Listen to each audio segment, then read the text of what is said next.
Assalamualaikum warahmatullahi wabarakatuh. Halo Sobat Cuan, apa kabar?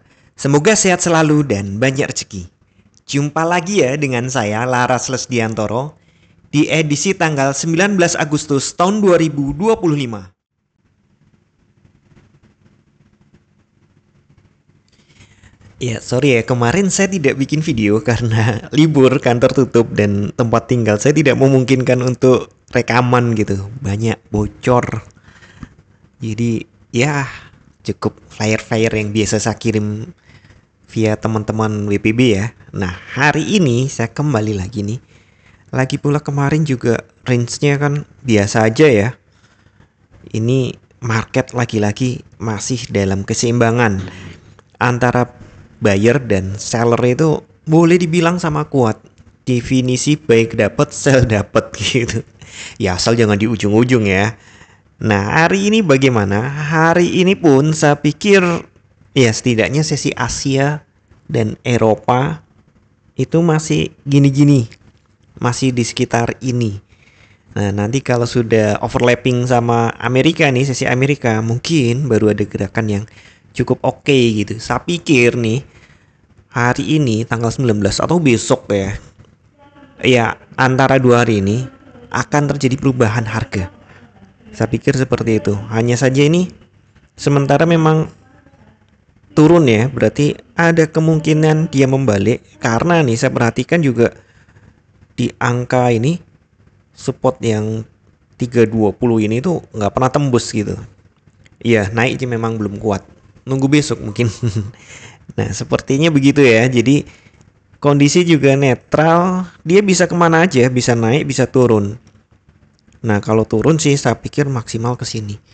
Ke 275 maksimal. Untuk lebih dari itu ya ekor-ekor aja mungkin. Tapi kalau close di bawah 275 kayaknya berat banget gitu. Apalagi kalau dengan hari ini karena itu berarti ya hampir 100 dolar gitu. Hari ini nggak mungkin. Besok atau lusa pun saya tidak yakin sampai ke low yang ini ya. Untuk support hari ini memang kisarannya masih sama ya.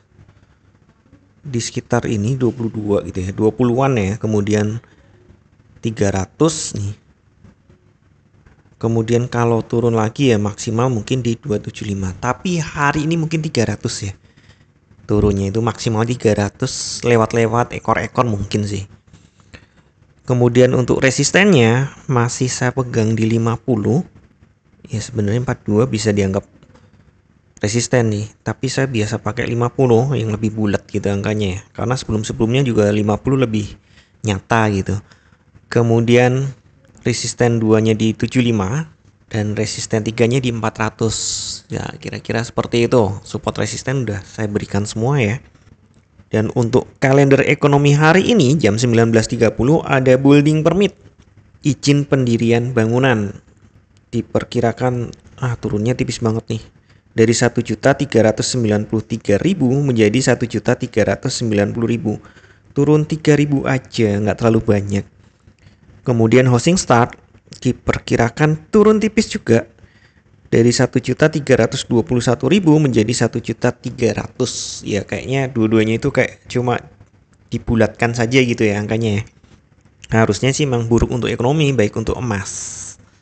Ya, kita lihat dulu apakah ini beritanya juga akan digoreng lagi untuk mengubah harga emas nih. Jadi hati-hati ketinggalan ya. Ini perubahan terakhir itu kan ini ya. Tanggal 11 ya. Ada perubahan gede.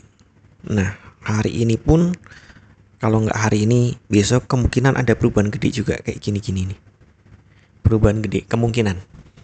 Kenapa? Ya, bosen dong market harganya di situ-situ aja kan. Sepertinya akan ada perubahan.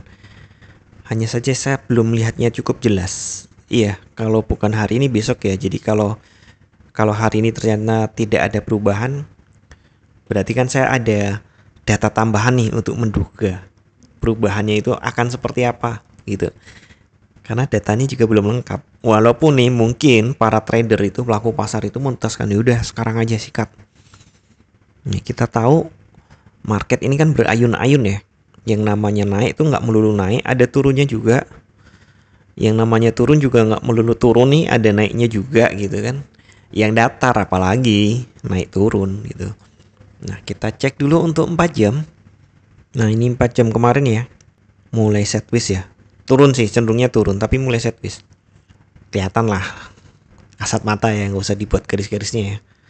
Dan kondisi sudah mendekati oversold. Kemudian untuk 1 jam, tadi nih jam 6 nih, mulai kemarin sih sebenarnya. Mulai jam 10 malam sampai tadi jam, ya berakhirnya jam 7 ya, berarti jam 6 open market. Itu market di kondisi oversold nih. Jadi ini sepertinya nih kalau jangka pendek ini harga murah gitu. Walaupun jangka panjangnya bukan harga murah.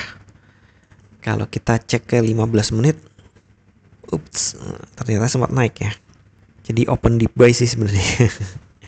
Berapa kali ya saya perhatikan tuh open deep buy. Dan nggak cuma $1 gitu, cukup panjang. Tapi ada juga yang kurang dari $1. Nah, ini kondisi seperti ini, sepertinya market akan berusaha keluar dari sideways, kemungkinan ke atas ya, kemungkinan ke atas. Tapi ya sekali lagi saat sideways gini itu sebenarnya enak ya, kita cek trend aja. Kalau sudah di atas 30 apalagi ya, udah di atas ya, tunggu-tunggu koreksi turun. Atau justru di bawah gitu ya, oversold ya, kita tunggu aja untuk mulai buy. Kira-kira seperti itu. Nah, kalau di tengah Pak, nah di tengah berarti ya kemungkinan buy dan sell dapat kemungkinan, tergantung gelombang berikutnya ya.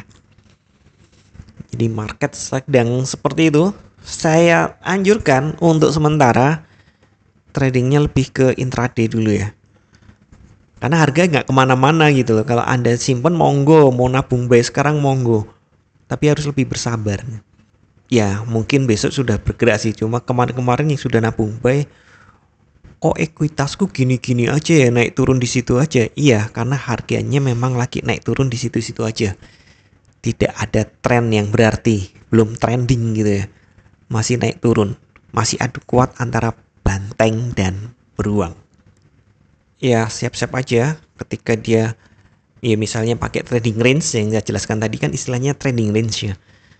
Kok sudah lebih dari $20 gitu kan. Dan ini break high ya, tunggu bentar lagi koreksi itu, siap-siap sell. Atau di bawah ini sudah lebih dari $20 nih, udah deket $30 gitu kan. 10% dari 3.300-an itu kan 33 gitu ya. Jadi wah, kalau sudah di atas 20, di atas 25 kan berarti kan udah lebih condong ke atas gitu kan. Itu siap-siap sell. Itu teknik trading range. Yang biasa saya sampaikan itu bukan teknik trading range, tapi teknik osilator. Jadi bisa dengan stokastik osilator maupun ya mungkin RSI gitu kan, sifatnya skolastik juga. Nilainya dari 0 sampai 100%. Nah, jika berada di bawah 20% berarti oversold, siap-siap buy. Di atas 80% berarti overbought, siap-siap sell. Kira-kira seperti itu. Siap-siap ya, artinya kita tinggal tunggu ada kode-kode, entah itu dari candlestick atau crossingnya RSI gitu, crossingnya MA, terutama eksponensial ya, baru entry, monggo. Itu bijaksana banget. Tapi tetap ya waspada gitu ya, atur volume transaksi Anda gitu. Tapi tetap ya nggak buta-butaan gitu loh, karena tidak ada satupun teknik analisa yang 100% benar. Anda tetap harus bijak dalam bertransaksi, atur volume transaksi Anda agar sesuai dengan kekuatan dana Anda, dan siapkan money management agar jika ternyata harga bergerak tidak sesuai dengan prediksi atau posisi terbuka Anda, maka Anda bisa segera melakukan antisipasi secara cepat dan tepat. Oke, sekian dulu informasi dari saya. Semoga kita semua cuan hari ini, lancar, berkah, manfaat, dan tetap sehat. Amin. Wassalamualaikum warahmatullahi wabarakatuh. Equity World Futures, bawa kita terbang tinggi dengan strategi tepat. Kita raih mimpi di setiap transaksi, ada peluang menanti. Bersama kita maju, takkan